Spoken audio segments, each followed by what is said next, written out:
आवळा असतो ना, तो आंबट आंबट आवळा, त्याला आपण उंडला म्हणतो इंग्लिशमध्ये. तर मम्माने स्टीम करून घेतलाय 5 मिनिट्ससाठी. मम्मा अशी प्रेस करून दाखवते ना, तेवढा स्टीम करून पाहिजे.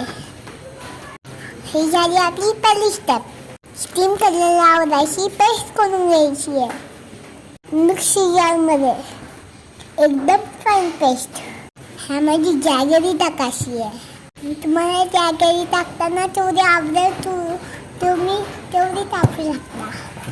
मग त्याची पेस्ट केली, त्याची मम्माने हात जॅगरी घेतली आहे. तुम्ही पण ह्याच पेस्टमध्ये करू शकता. जॅगरी येण्याची पेस्टमध्ये मेल्ट करून घ्यायची, तर पूर्ण मेल्ट होईपर्यंत हलवत राहायचं.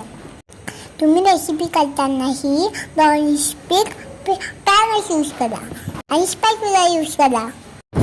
तुम्ही नॉनस्टिक पॅन नाही घेतला तर